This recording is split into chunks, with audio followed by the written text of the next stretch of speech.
just got our dash back from Instrument Specialties. Wait a minute, that's not a dash at all. That's you guys. Better stay tuned to tonight's episode or you're going to miss some good stuff. It's the fans. This time on Graveyard Carz. After test firing an engine for the 1971 Cuda convertible, Mark and Dougie take a road trip to Boring, Oregon to look at a new restoration project. Wow, look at that. And when it turns out to be an unusually well-preserved muscle car, Mark must work outside his comfort zone to try to wheel and deal. I don't think I can give you everything you're asking for. The unburied dead. The unburied dead are coming back to life. Coming back to life. Self-proclaimed Mopar master Mark Warman and his protege painter Will Scott get paid to bring Mopar muscle cars back from the dead. They work with Mark's daughter Alyssa and his cousin Dougie. They're willing to travel anywhere to retrieve a customer's car, detailing how it lived its life and how it died. After that, they bring it back to make it look just like it did the day it was born.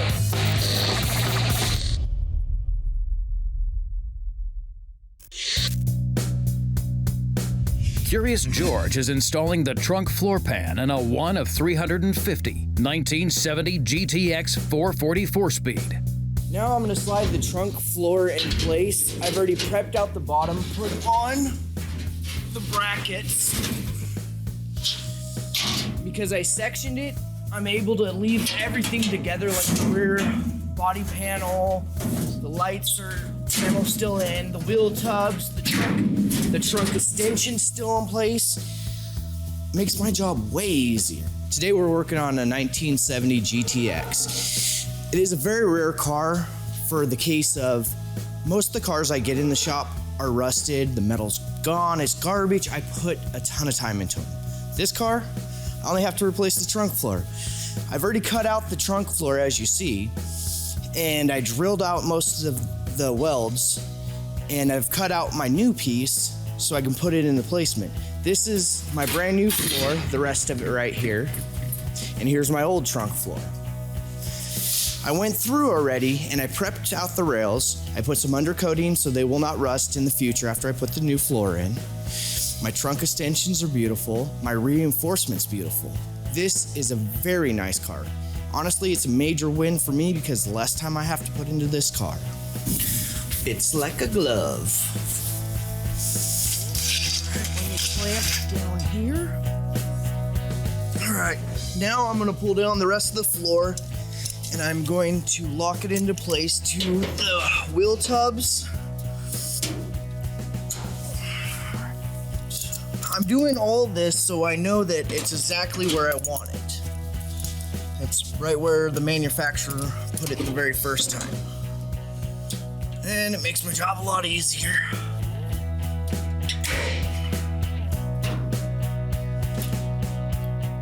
All right, that should do it. Now that I've got all of that in place, I'm gonna go through and start putting some set screws in place to hold the rest of the trunk floor in place.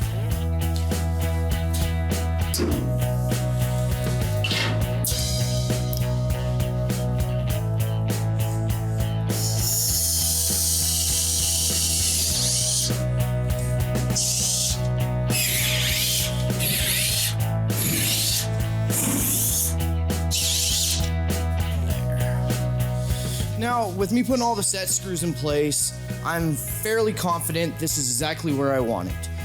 So now I can proceed on to start to welding it in place. All my gaps look good, everything lines up. As you can see, the trunk extension matches the trunk height. That's a very important thing. All the pre-holes that I drilled for my plug welds that I'm gonna do on the frame rail, they're exactly where I want them. So the next part is just to weld it in place.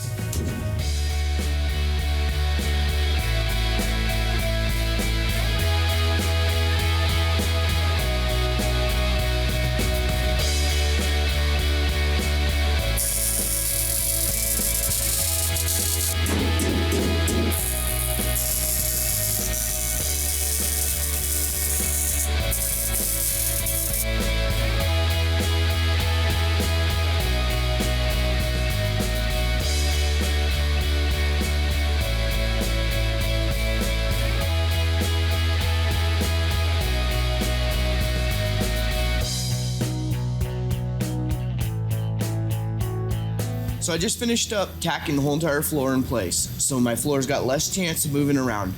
Now I'm gonna do a type of welding that's called stitch welding.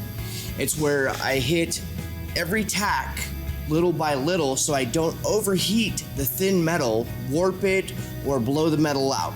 It gives me a better strength for when I go to grind it down and a good clean finish.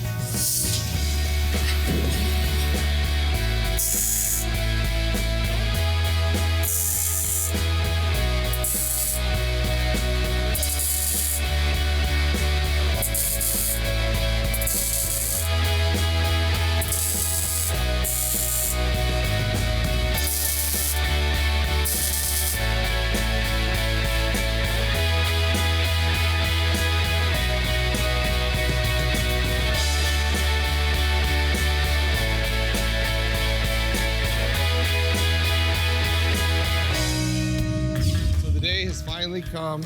I didn't say so, I said duh. No, rewind the footage. So the day has finally come. The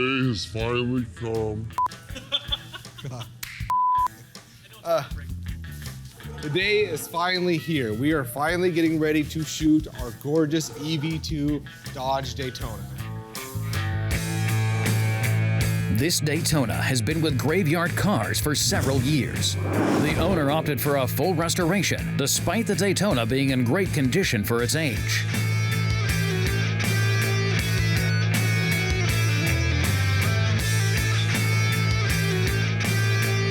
A while back, Dougie disassembled the car and it was sent off to the metal shop.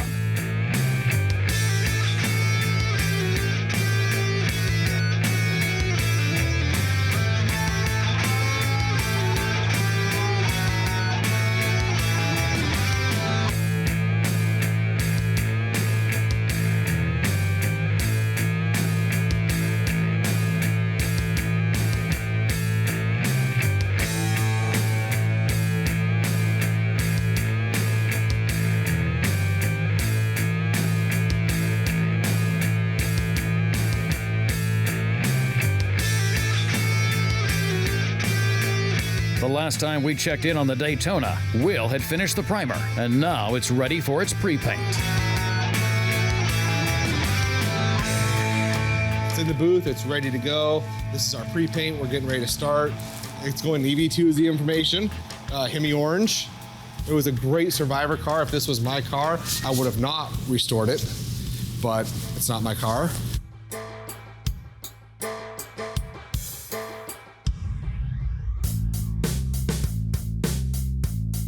Our 1971 Cuda convertible, 340, 3-speed manual transmission. It is in the assembly shop waiting to go together. One of the first things that we're gonna do is get it mobile. To get it mobile, we need that 340 that Cousin Dougie's standing over the top of right now running. The 1971 Cuda 340 convertible has also been at the graveyard for a few years. So far, it's received extensive body work. Despite its condition, this is a super rare and desirable numbers-matching car.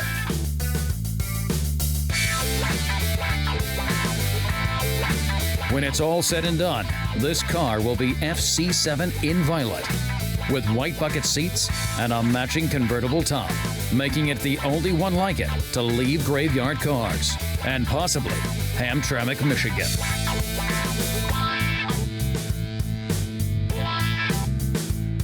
This is exciting. It's our first fire up, right, Cousin Dougie? Yeah. Yeah, Cousin Dougie, my friend. He had a 340 and a little 70 Barracuda. Couldn't wait to blow it up. He blew up 2 318s, 2 340s. You retired more engines than the EPA. Yeah. Man, that guy was on it. Anyway, Dougie, are you ready to fire that bad boy up? I am. How many cubic inches is it? 340 cubic inches. That's right. What year is it? 71. And what's it going in? 71 Cuda. Right on. Convertible, right? You got it. And 4-speed, pistol grip 4-speed? That might be a 3-speed. It's a 3-speed. My boy Yeah. ain't getting nothing past it. You're fresh in from up there, ain't you? Uh-huh. Oh, please keep him with me long enough to run the engine. Okay, we're ready to go. Okay, the very next step in putting the car back together is welding the taillight panel to the trunk floor. When I took this apart, I took it apart very carefully so I didn't mess up any of the other metal and destroy it and have to replace it. By doing that, I'm able to use my spot welder from AIM, and it'll give it that OEM look again.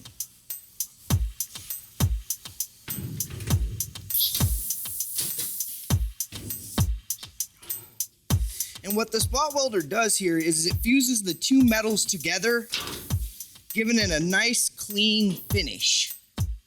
And as long as I hit the original spot weld marks from where the factory put them, it all looks original.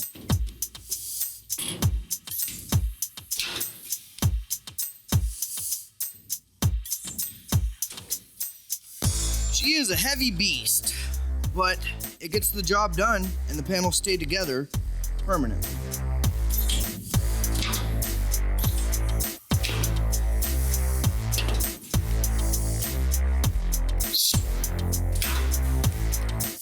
Now this is the very last step that I have to do on the car before it is complete and able to go over to mud. So this is a really good feeling when you're at the very end of the race and you get to see all the success and it all pays off. It's nice to have a car that you didn't have to put a month into, 2 months into. It's a good feeling.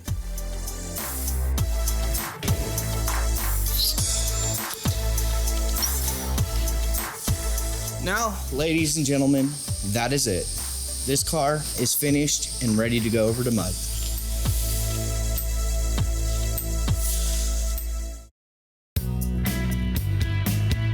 Meanwhile, Will is ready to apply the first coat of Hemi Orange to the 1970 Daytona Charger.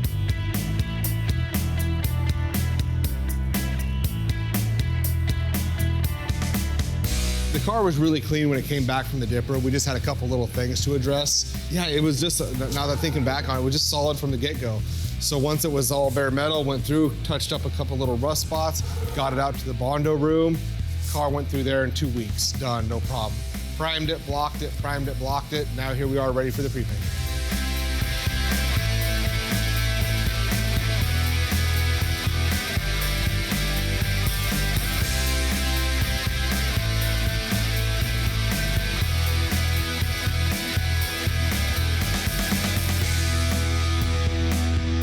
Are you ready to fire it up? Yes. Just so everybody knows, this engine has never been ran. It probably won't run now. But what we do is real at Graveyard Carz. You don't get it all fired up and everything, and then we bring the cameras in and say, oh, look how great we are. Whatever mistakes we have, it's what we have. If it starts up, we got lucky. Are you ready? I'm ready. Why don't we turn some ignition on? Okay, we have lights. Have you give it, let's just see if it cranks over like it's supposed to. Okay. Is it in gear or in neutral?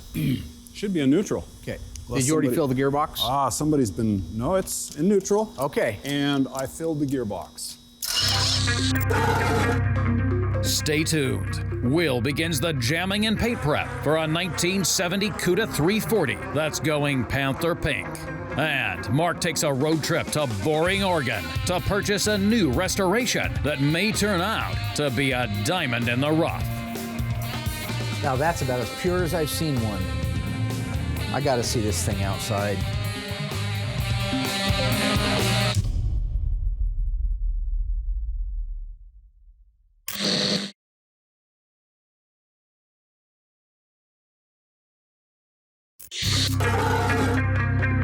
Back in 1970, all you had to do was sit inside a Challenger RT to know that it meant business. Gauges for everything you could think of, and more room for passengers than any other pony car of the time.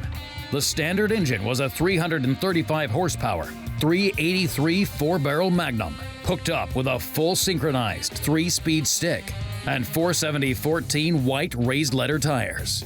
Optionally, if you were a performance nut, you could get the 440 Magnum 440 6-pack or the 426 Hemi. Over the years, due to their low production numbers as well as their low survivability, any Challenger has become worth a substantial amount of money, making the 1970 Challenger RT our corpse of the week.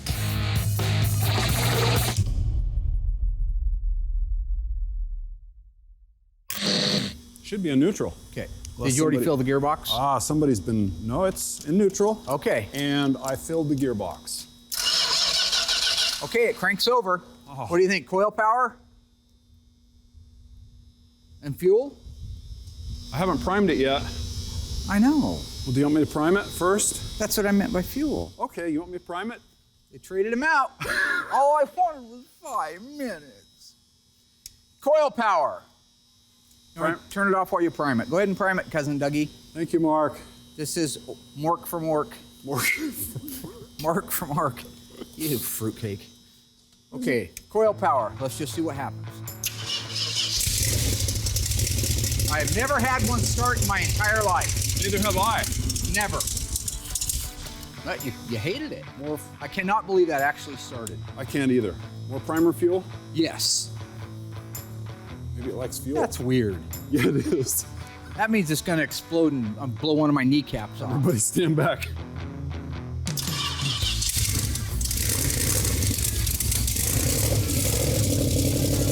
To the oil pressure. Good.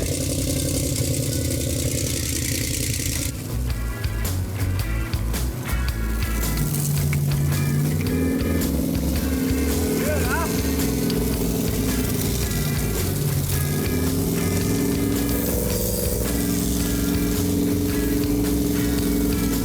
Remember that one? Big Jagger. Start me up. Did it have a dance? No. Dance nothing. All with your hand. Use the seat. Then you go in here like this.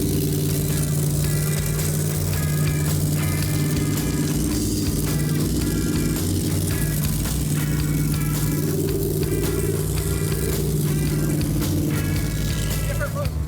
The high step, like the Jagger. Wide, and seated. Robo hand. Smoking good. Smoking. Sounds awful good. Yeah.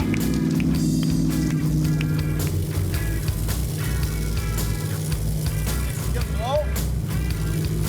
I'm getting back. I'm gonna button it up.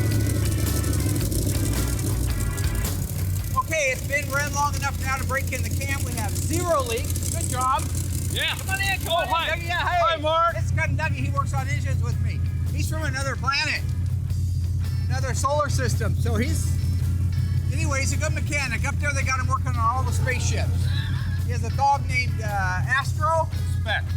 No, Astro. Astro, that's right. Yeah. He got a little treadmill. Him and Astro run together on the treadmill. It's kind of fun.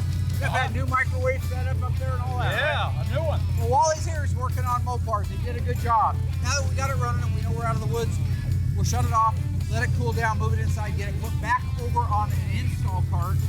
Now we can install the drivetrain in our CUDA. Tell everybody how happy you are right now. I am stoked. Look at that camera right there. Tell That camera right there? Yeah, tell. Hi, camera. I am stoked. He's chased a lot. Yeah. Yeah, why are you crazy? What? Oh, boy. Oh, bye. Still doing interviews. Hi, Doug. Bye, Mark. Good job. You got it. I'm going to go inside and let everybody know that we are ready to install a drivetrain. That's going to be cool. I cannot wait to see that car. I've never seen a real FC7N Violet convertible with a white top, white interior. And I've certainly never seen one with a 3-speed and a 340. All right. Yeah. I call this the walk out of frame.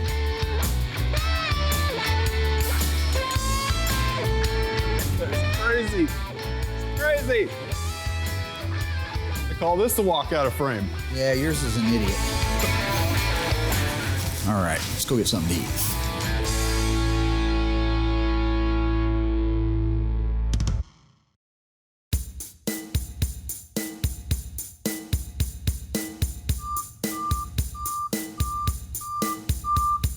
All right, so Doug and I took off early this morning from our beautiful town of Springfield, Oregon, and we just landed in Boring, Oregon. Believe it or not, there is a Boring, Oregon. That's its title. A few days ago, I got a phone call from a gentleman named Bob, and when we were talking, he says he's got a 71 Dodge Super Bee, that he had bought brand new when he was in the service, when he was in the Navy. Still has it today. Had some blemishes on it because apparently a barn had fallen in on it. That's okay, it happens. And so we're here to look at the car today and see if it's something we want to buy and bring back to Graveyard Cars and bring back to life. So, are you ready? Uh-huh. Let's go check it out. That looks like Super B Bob. Oh, how you doing? Good, Bob, how are you? Okay. Well, you gave us a good day to come up, my friend. Well, my name's Bob. I bought the Super B when I was in the Navy in 1971. And it's been a good car. I got only 29,000 miles on it. Well, I started driving a truck for a living, and I didn't have time to drive the car. I called up Mark at Graveyard Cars and told him about it. He said, well, I'll come up and look at it. So here we are. How you doing, Mark? Nice to meet you. This is Cousin Dougie. Hi, Dougie. Good morning, Bob. How's it going? Going good. Good. Yeah, what a beautiful day. Yeah. Super B Bob, What huh? are you doing hiding out in boring Oregon? Oh, just found this place and moved out of Gresham and came over here. You were in Gresham before? Yeah. It's a neat little town. Pretty small still, though. Right. So you bought a 71 Super B, brand new when you were in the service. Right. I was in the Navy. Oh my gosh. Bought it over in Italy. And they had it made in Detroit and then shipped down to Indianapolis. Went up, picked it up in Indianapolis. Oh my gosh, and here it is in boring Oregon. Yeah. I see you got an old Ford in front of what looks to be the trunk lid of a Super B. Yeah. What do you think about having a look? Okay. I'm excited. This is Yeah. awesome, actually. Yeah. You don't get that call very often. Hey, I got a 71 Super B I brought brand new and I want to sell it. Yeah. You just don't, I mean, if you do, they're usually restored cars or something. Right. And, you know, I don't do that because I do the restoration. Right. So let's go look. What's the easiest way through? This way here? This way. Okay, I see a green car in there. Yeah, it's right back. And I see an orange pickup. That's yours too. Uh-huh. Yep. All right. Wow, look at that. Holy cow. You aren't kidding. That's a pretty original little car. Look at that, Rooster. Oh, wow. Look at that. God, how long's it been parked? Well, since 91 here. And that's the big damage from the falling timber, huh? Right. Oh, boy. Roughly. You like that pistol grip, Rooster? I like that. That looks good. 4-speed, huh? Do you think this is original paint on here? Mm-hmm. Yes, original paint. Wow. God, if it wasn't for that roof, this thing would probably polish up like new. Yeah, it would. Wow, look at that. Look at that 4-speed in there, Doug. Take a look.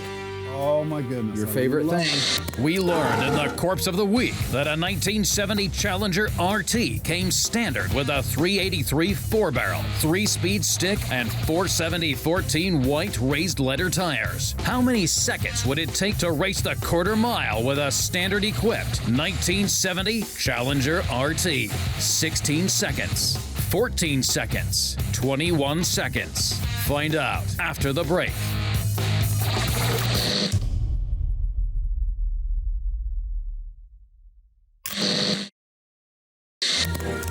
So, in a 1970 Challenger RT with a 383 4-barrel, 3-speed stick, and 470 14 white raised leather tires, how fast could you race the quarter mile?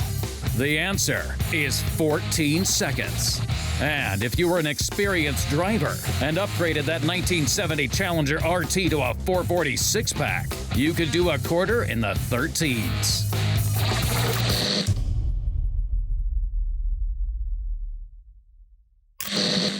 Wow, look at that. Look at that 4-speed in there, Doug. Take a look. Oh, my goodness. Your I favorite love thing. it. Yeah. I love it. That's the 71 B-body non-console shift. That's a rare little shifter right there. I don't see a lot of frills. No air conditioning, no power windows. So I bought this 1971 Super B in Naples, Italy, and I got back to ship and I said, what the hell did I do? But, you know, I enjoyed it. You know, got the girls and stuff back in. Other than that, Yeah, I just want somebody to restore it. I just want to take it to the junkyard, you know. But that's the way it is. Interior's pretty nice, huh?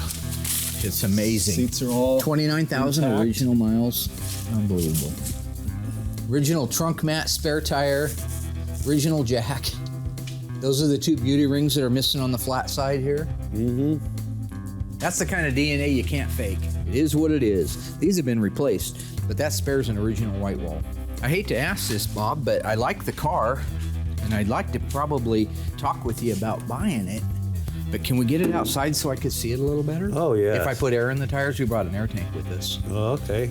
That sounds good. Look at that. Ooh. Now that's about as pure as I've seen one. Original clips in place that hold all the underhood wiring.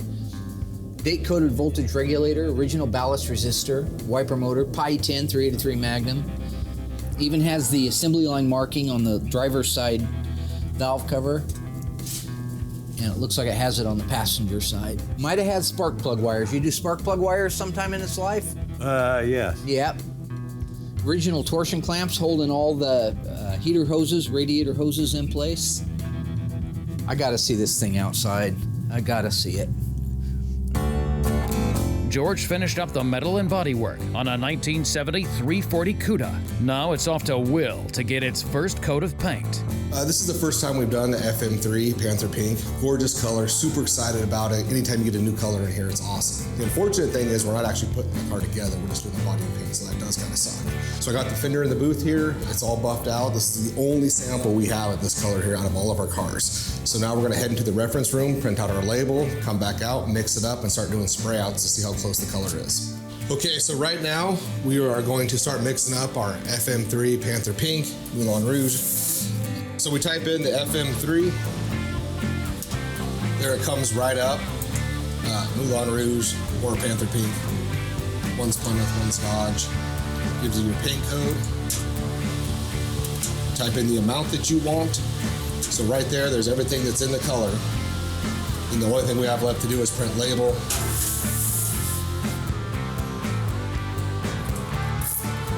Gives us our label and exactly what it takes to make this color. This is one of my favorite colors. We haven't done it yet, so I'm super excited about this car. We're only doing the body and paint. It'd be cool to assemble this whole car, but at least we're doing this color. We have the color decks here that Mark ordered, which he spent a lot of money to get. They just come in handy on times like this. So we got 1970 Dodge, and then there's our Panther Pink. So we'll take this outside when we do our spray out. We have a fender set up so we can check it the color to that, but then we also have a nice original swatch here to go off of. So we'll take this out there with us. We have our code, so we will mix it up and see what we got. Meanwhile, Mark and Dougie decide to push their potential purchase out under the sun to shed some light on anything that could be hiding out of plain sight.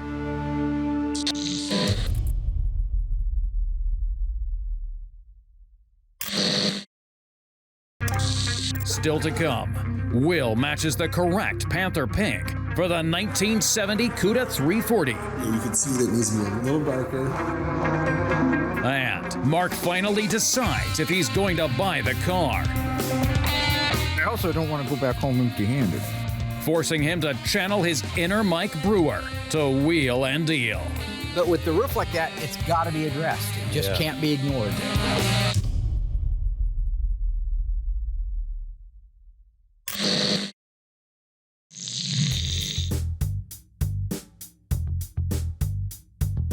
Okay, so we have our formula that we printed up earlier right here, so we're good to go. We got our scale, our cup up there. These are the 4 toners that go in this. So it's actually not a very complicated mix, or even to tint the color if it's off, it's gonna be fairly basic.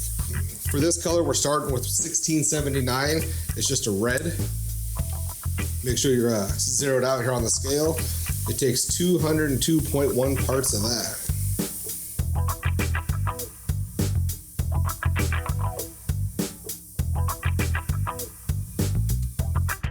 So our next color is 1692, which is also a red. It takes 171.1 parts of this.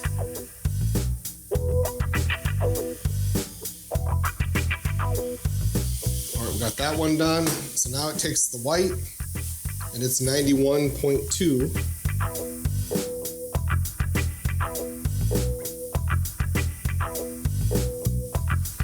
There's our white.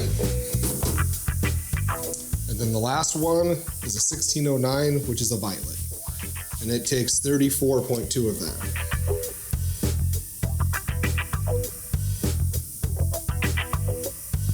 It's 34.2. So all of our toners are in here now. So basically, we'll just stir this up and then go onto our spray out.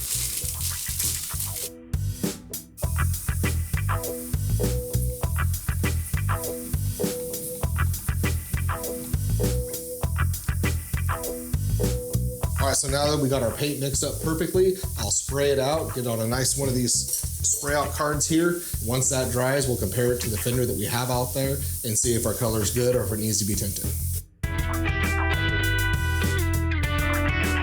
Back in Boring, Oregon, Mark fills up the tires to push the car out in the sunlight and get a better look at what it has to offer.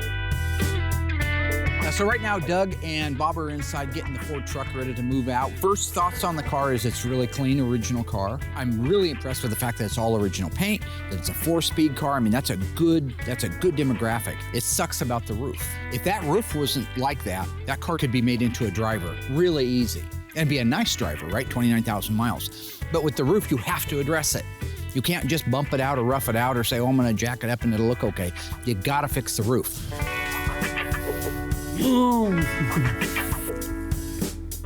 That ought to work.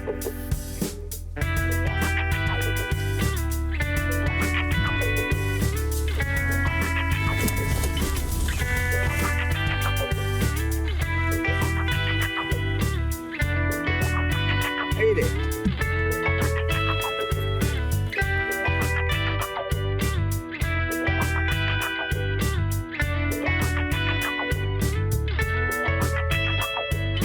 Doesn't look like it was ever wrecked.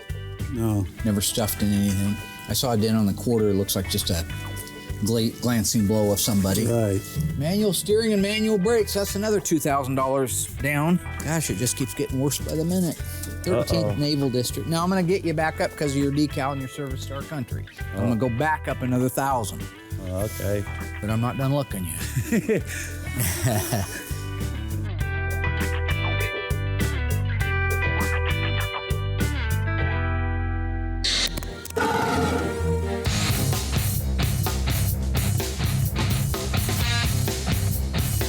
We learned in the Corpse of the Week that the 1970 Challenger wasn't produced in large quantities, and very few have survived over the years. True or false? More 1973 Challengers were sold than any previous year. Find out after the break.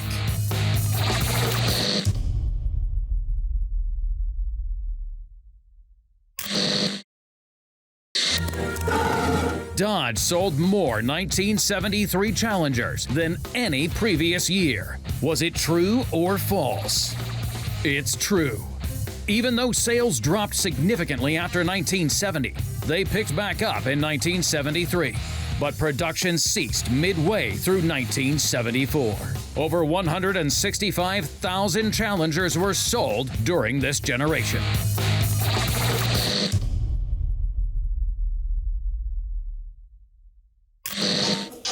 Did you have mufflers put on it at some point? Yes, I think I did. Yeah.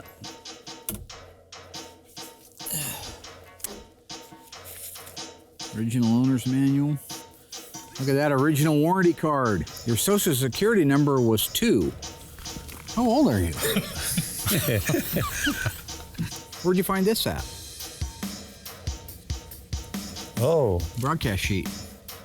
Was it in this? Yeah.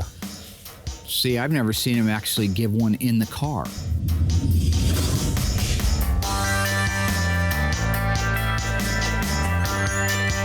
So where we left off, we were getting ready to do the spray outs. I've already done them because it does take time for the clear coat to dry. So these have sat for a couple hours. And it's what I did was to kind of give you guys an explanation, like make it a little bit clearer on where we're at with all this. Right here we have the standard. This is straight out of the can, mixed up, ready to go. Hasn't been tinted or anything. So if you take this up to your fender you can see that it needs to be a little darker, not much, just a little bit darker and a little more purple. So because we've been doing this for so long, we already know, what it needs. So I went ahead and did a second spray out, and it has a purple in it. It needed to be, just like I said, a hair darker, a little more purple, not too much. I put a few drops of that, and then we got a pretty good match. The pink that's on the fender is really, really thin. So if you really look into it, you can kind of see it's transparent underneath there. So I could make this darker to match, but I know it wouldn't be quite factory. So I just darkened it up just a little bit, kind of split the difference between what this fender is and what I had on the original to come up with the correct color. So we also had 2 reds in there. Like I said, we've been doing this a long time, so we know it doesn't need it. But just to show you guys at home, if you pick the wrong color, you really need to pay attention to what you're doing. Because this one, I added just a little bit of red to, and it totally changes it the wrong way. And then here's the last one. We didn't add any white to it and spray that out because obviously when it's pink and you put white in, it's not even worth doing. It's just really gonna milk it out. But that's what with the other red added to it. So then when you take the 2 that we have, this is our original, and then this is the one we're gonna go with. It darkened it up a little bit, but not too much. So then now that we have all that done, I will order the paint, tell them exactly what I did to make that right. Then they'll send me a few gallons of the color. They'll tint it themselves, so when I get it, it's ready to go. But at this point, we can go ahead and start doing all of our jam work and getting our parts and pieces done, so that way the body man can install it. The broadcast sheets are usually located like in the back seat, in the springs of the back seat. They'll usually have character marks down through here from the springs of the seats. That's beautiful. That's a really clean one. They're so fragile too. Gosh, you gotta be careful with them. So I think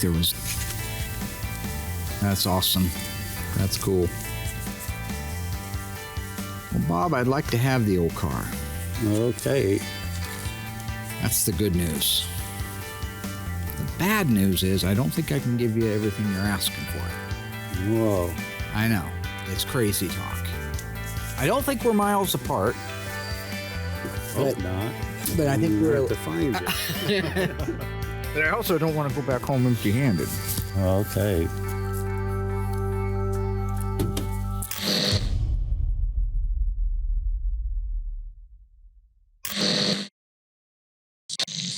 So here in front of me, we have our quarter panels for our 1970 CUDA. And we like to do all the undercoating while they're off the car because once they're on the car, you can't go past the wheel wells to undercoat it or do any more paint work. So this way we're able to mask off the area that needs to be masked off and then undercoat the whole entire thing. Once that's done, we'll unmask this and then we'll paint the whole thing pink. So when George goes to install this, it's just a quality job and it's that much cleaner when it's done. So for this, we use a fuser product, which is a sprayable seam sealer. So it just kind of goes into our gun, lays out just nice. It just needs time to dry. If you top coat it too soon, it won't actually dry. It says you can go right back over it, but just to be safe, I like to give it 24 hours. So when I come back tomorrow, it's really hardened up and then we're good to go from that point forward.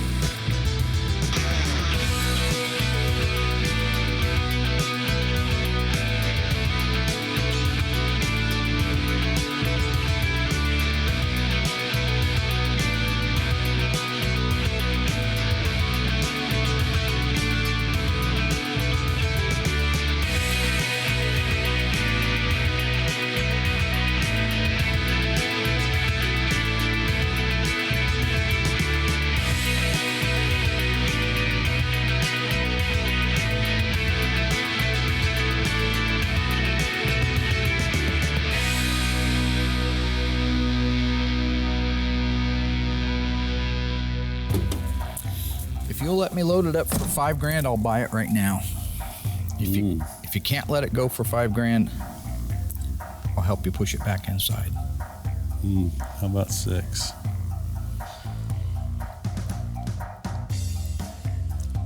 You meet me at 55 just because of my big old dumb heart falling out all over the place. Things cost me more money than not. Lord have mercy on a country boy. They get You know what I'm 10% saying, of what Dougie? you're selling it for? What? Well, you could just give it to me and I'll give you 10% of what I sell it for. Oh. You go in and fix that roof. You're going to put another roof on is what you're going to do. You're going to end up into both quarter panels. So now when I'm done, even if I tried to be as careful as possible, I'm going to end up painting the roof, both quarter panels, and they'll probably not match the door, so I'd end up blending into the door. So next thing you know, you painted the whole car. No, that's the problem. Look, if it wasn't the roof, then it's a good, original, low-mile car. This car could be cleaned up, get it running, get the brakes all working on it with that original paint, if the roof wasn't like that, and I think you'd get 15 grand. Well, let me go get a hammer. But with the roof like that, it's got to be addressed. It just can't be ignored. And as soon as you do, you see how there's no brake here? Right. You're painting the whole back half of the car. Now it's not an original paint car, so there goes some of its intrinsic value in being an original paint car. Yeah. Those are my thoughts on it. But do I think you could take your time, clean it up, try to get it running and put it on eBay and do better? Yes, I do think you could do that. I hope you don't do that, but I think you could do that. What do you say, Bobby? Got a title of this old girl? Yeah. Good, I like the sound of that. We don't even have to get it notarized, do we? No, not in Oregon. Right. Yeah, you can just hand. Is it the original title? Right, yeah. Oh, hell, it just went up again, didn't it? Yeah. It's the original title. That's paperwork, man. Yeah. You have to at least get some more peanuts for that. I got peanuts in there. Okay, you brought the peanuts, but it doesn't matter who brought the peanuts. Yeah.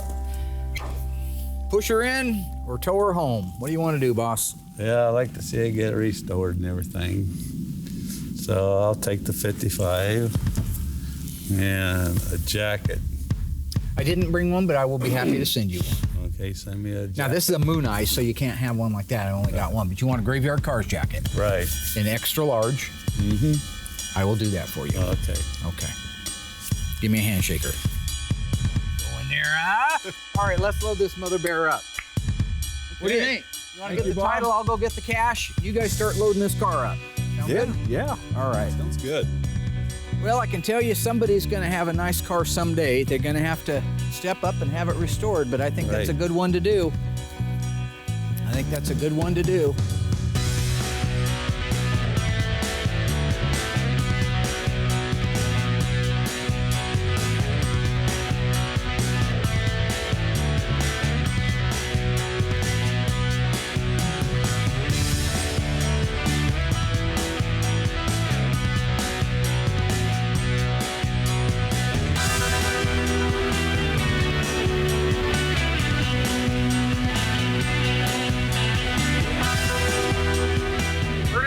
Rooster. Burning daylight. Yeah. Right. Let's not stop for any mannequins or anything. Bye, Bobby! Bye-bye.